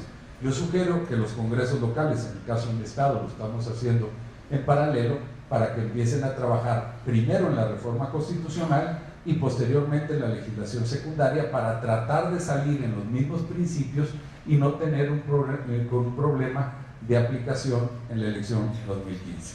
Gracias.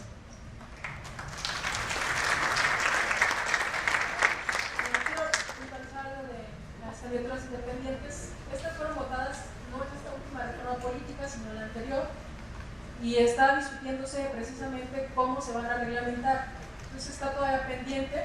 Hay varias propuestas y lo más preocupante es, en las propuestas, es cómo se definen los recursos, cómo se van a distribuir los recursos entre los candidatos, aunque ya en la ley estamos ahorita pues, viendo en términos muy puntuales respecto a la reforma política, se dice que el 30% será de los recursos para otros, o sea, no para los partidos que ya tienen asignados, sino para otros que ahí entrarían los candidatos independientes.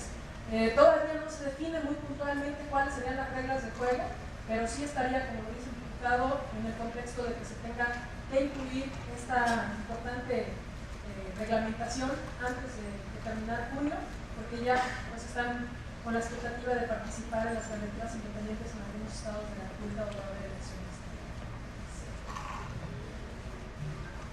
Muchísimas gracias tanto a la diputada Ruth Zabaleta como al diputado Héctor Gutiérrez de la Garza por sus intervenciones, por su orientación, por los conceptos que han vertido en esta mesa. Y pues no me resta sino pues devolver, una vez que haya yo agradecido también la posibilidad de estar sentado aquí, compartir el micrófono con estas dos grandes personalidades, pues regresar el micrófono a nuestra maestra de ceremonias para que demos continuidad a este evento. Por favor. Muchísimas gracias, doctor. A continuación, la diputada Marisela Velázquez Sánchez, quien es vicepresidenta de la mesa directiva de la Cámara de Diputados, hará uso de la palabra.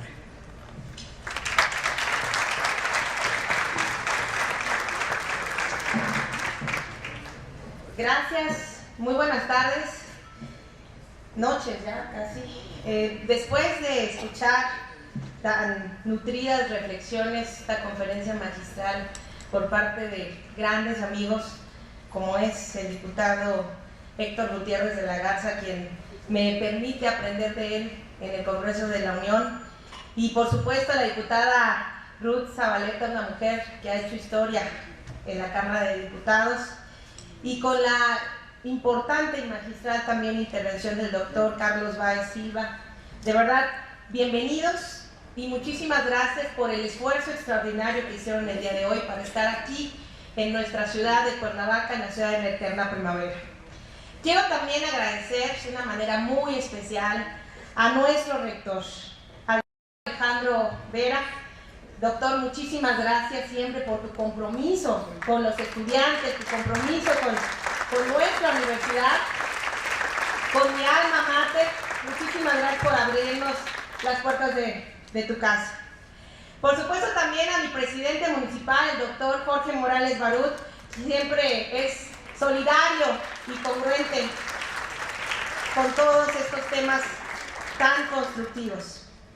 También quiero agradecer a grandes amigos que se encuentran hoy con nosotros, como es Toto Lavín, nuestro amigo y que fue parte, cómplice para la organización de este evento, el maestro Víctor Manuel Contreras, muchísimas gracias, Ana Paola, el maestro Jesús Mesa Tello, muchísimas gracias, Arturo Loza, el maestro Tomás Osorio Avilés, nuestros magistrados del Tribunal Estatal Electoral, Carlos Alberto Puig, Fernando Blumenkron, muchísimas gracias por estar aquí, el director de la Facultad de Derecho, licenciado Raúl Vergara Mireles, José Luis Borboya, nuestro amigo también.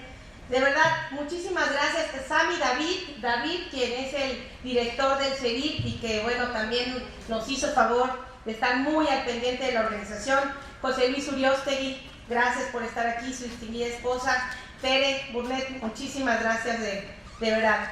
Y también quiero saludar con mucho afecto y agradecimiento por darse la oportunidad de estar aquí a nuestro amigo José Luis Correa. De verdad, José Luis, hazle extensiva un saludo al señor gobernador. Muchísimas gracias, porque aparte José Luis es experto en esta materia y sabemos que tus comentarios siempre nutren esta reforma política. Muchas gracias por estar aquí. Yo simplemente quiero compartir con ustedes algunas reflexiones después de esta jornada que ha sido bastante nutrida y bastante provechosa. Me parece que en nuestros días resulta fundamental propiciar el diálogo y fomentar el análisis profundo sobre lo que acontece actualmente en México. Un México de transformaciones donde el andamiaje legal e institucional está dando un giro para poder construir un país con más y mejores oportunidades, en donde el progreso y el desarrollo sean una realidad cotidiana para cada mexicana y mexicano. En este sentido, cobra especial relevancia conversar sobre la reforma política, sus alcances, sus beneficios e incluso sus pendientes. Estoy convencida que los integrantes del Poder Legislativo de esta 62ª legislatura tenemos también una función educativa y de difusión. De ahí que celebro este espacio de diálogo, el cual debe estar permanentemente abierto para fortalecer la comunicación con un verdadero valor democrático, pero sobre todo como un valor humano. Hace unas semanas, durante el foro de las organizaciones eniopistas, les decía a mis compañeros que la ética pública debe apelar a los valores que hacen posible la convivencia. Hoy, la realidad actual exige conjugar la calidad humana y la calidad política para poder conducir los destinos de las comunidades, de los municipios, de los estados y del país, por los senderos de la certeza y la seguridad económica y jurídica. Refiero al tema de la ética porque uno de los grandes pensadores modernos, Karl Popper, afirma que los problemas más importantes y más difíciles de la democracia son el orden moral, ya que la democracia requiere del cumplimiento de un mínimo de exigencias éticas y de virtudes ciudadanas, de un mínimo de amor cívico que empieza por la conciencia de la corresponsabilidad y de la sociedad. Desde mi óptica, la reforma política votada en el Congreso de la Unión constituye un verdadero parteaguas en la historia democrática de México, ya que más allá de la teoría política y jurídica, el alma de esta reforma es precisamente eso que Popper ha llamado la conciencia de la corresponsabilidad y de la solidaridad.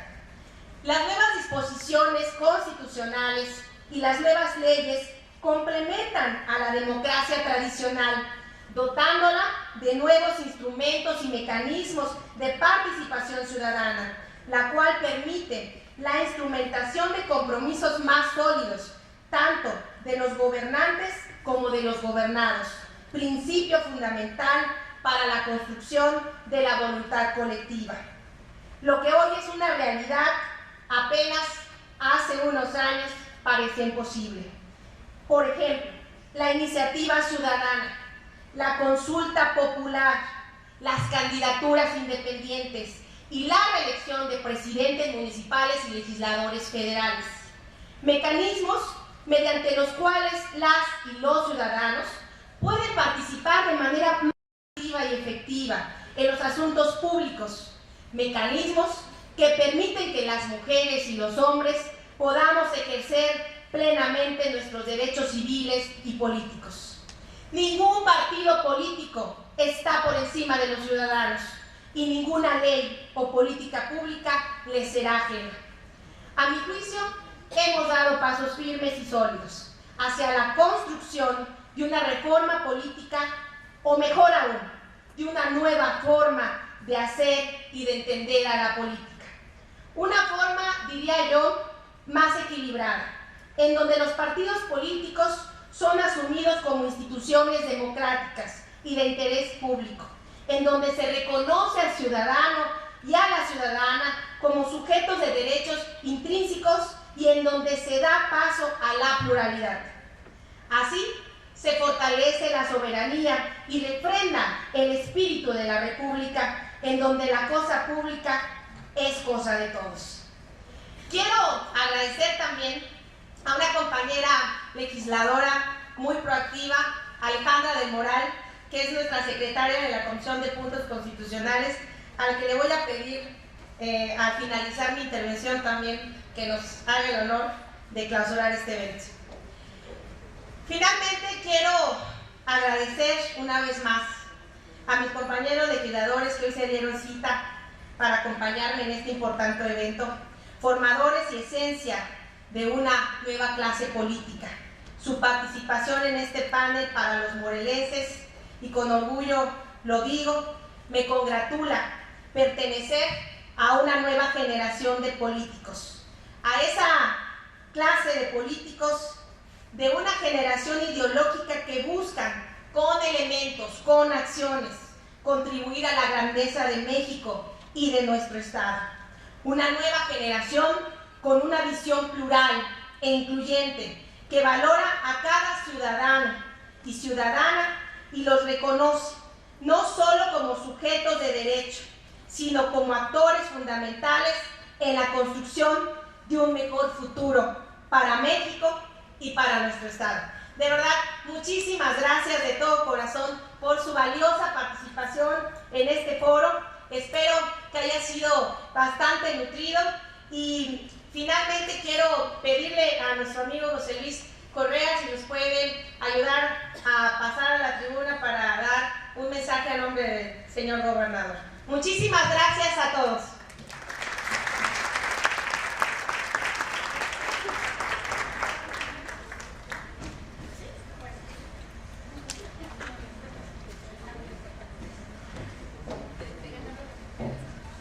Me tomé el atrevimiento de subir primero para agradecerle al señor subsecretario que se encuentra con nosotros en representación del gobernador de este estado. Gracias por la anfitrionía, señor subsecretario, señor gobernador.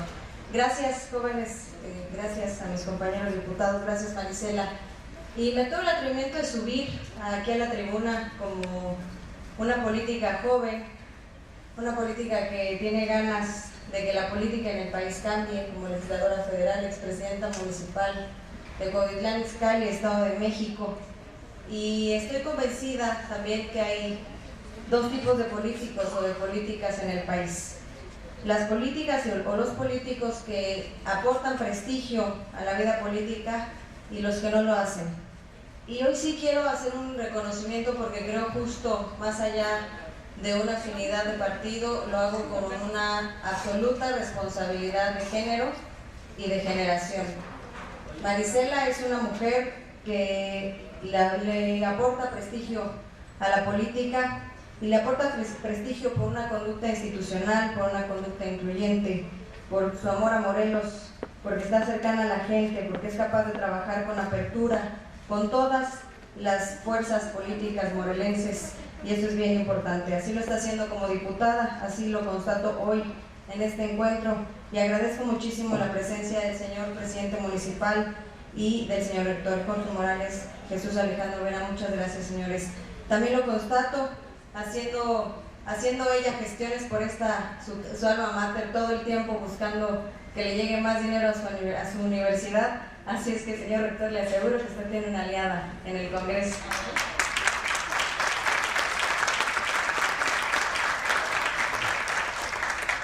Gracias a los jóvenes que siguen aquí, No es fácil hablar de estos temas, no es fácil ver tantos políticos juntos y también tal vez no es fácil vernos casi de la misma edad, ahí no sería muy joven, pero a mis 30 años puedo decirles que no tengo mayor honor en la vida que servirle a mi gente, que servirle a mi municipio y servirle a mi país, y que ojalá podamos contagiarlas un poco, Marisela y yo, que somos de la misma generación, de que hay mucho que hacer, de que tenemos mucho que hacer por este país y que ojalá nosotros los jóvenes podamos involucrarnos mucho más en las actividades públicas. Gracias, de verdad, lo estamos haciendo de la mano con grandes mujeres de experiencia como Ruth Zabaleta, a la que le doy toda mi admiración y reconocimiento porque siempre está ayudándonos a nosotras, las jóvenes que queremos seguir creciendo en política, y les aseguro que es bien difícil hacerlo como mujer y es bien difícil hacerlo como joven.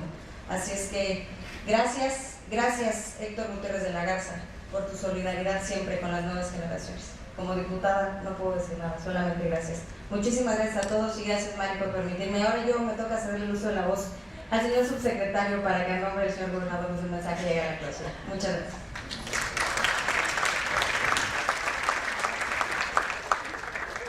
Te robo, José Luis, el micrófono.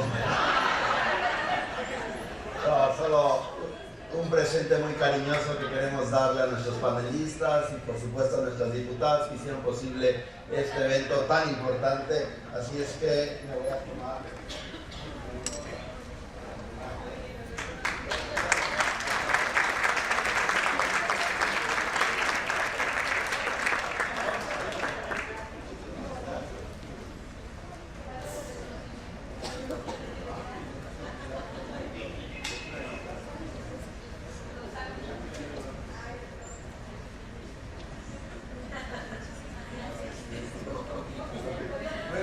Los reconocimientos, por supuesto, al doctor Carlos Báez,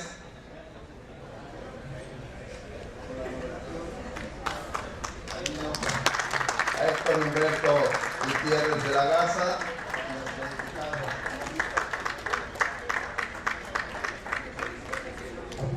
y a la diputada Ruth Zabaleta,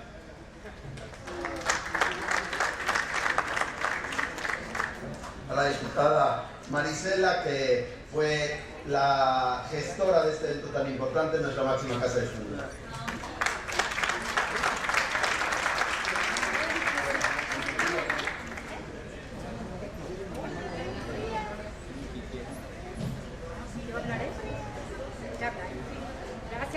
Muchas gracias, Alejandro.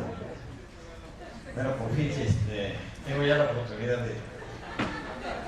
de transmitirles en primer lugar un saludo a todos los panelistas y a los amigos diputados federales que hoy nos acompañan.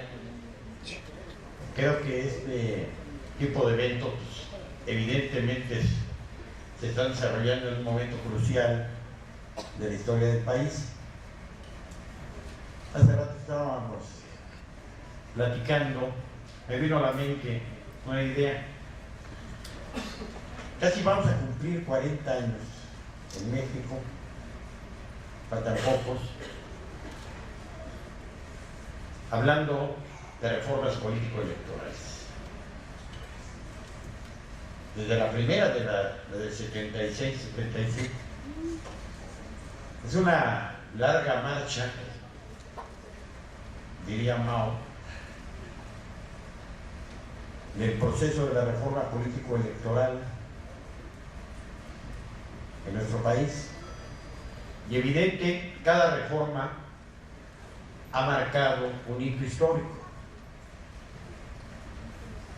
Sin lugar a dudas, la que esta legislatura y el Congreso de la Unión, a través del enorme esfuerzo de lo que ha significado el Pacto por México, ha generado, pues está rompiendo muchos viejos paradigmas. Y creo que más que resolvernos dudas, en honor a la verdad, se abre una enorme cantidad de trabajo pendiente. Particularmente también, tanto al Congreso de la Unión, porque pues tienen que legislar de manera muy rápida, y nosotros estamos en espera de que, en lugar de ponernos a inventar, tengamos perfectamente definida pues, la reglamentación que se va a adoptar la propia reforma, porque va a tener muchos impactos específicos para las entidades federativas y tenemos un espacio de tiempo muy breve para poderlo concretar. Creo que vale la pena esta reflexión porque estamos en momentos que vamos a tener que apresurar el ritmo en el estado de Morelos para poder tener pues, una coherencia lógica entre el proceso de la reforma nacional con la reforma local. Y los temas pues, son evidentemente ya son muy vastos, son muy complejos algunos. No sabemos incluso el número de reelecciones que localmente piensa el Congreso local. No sabemos el número de candidatos independientes que se quieran abrir. En fin, hay muchísimos temas que también habría que reflexionar si vamos a tener una sola mesa de votación en los procesos locales y federal. Creo que vamos a tener un momento muy importante desde el punto de vista de la madurez intelectual para que generemos una propuesta de reforma acorde a lo que ustedes han estado haciendo en el Congreso de la Unión. Entonces, estamos prácticamente a una semana de retomar el tema localmente. Ya hemos tenido pláticas, y esto lo comentamos con los partidos políticos, con todos, para esperar algunas de las propuestas, pero evidentemente hay cierta preocupación porque nadie tiene la película completa de cómo viene la reforma nacional. Yo quiero felicitarlos por las exposiciones, pero como digo, creo que todavía estamos en un momento que nos vamos con muchas más dudas y ojalá y podamos mantener el contacto y la posibilidad de que con toda la experiencia que ustedes tienen en estos momentos puedan coadyuvar para que las entidades federativas, particularmente la nuestra, pues pueda hacer un esfuerzo consistente en materia de reforma. Morelos es especial, es la única entidad de la República que ha tenido una triple alternancia, ninguna otra entidad. Tiene la tasa de alternancia más alta a nivel municipal de todo el país. No hay un solo municipio prácticamente que en los últimos años no haya sido gobernado por diferentes fuerzas. Y eso plantea muchos retos y plantea también la necesidad de ir perfilando una apuesta. Creo que hoy más que nunca necesitamos apostar a la democracia del consenso y no a la democracia del conflicto. Muchas gracias.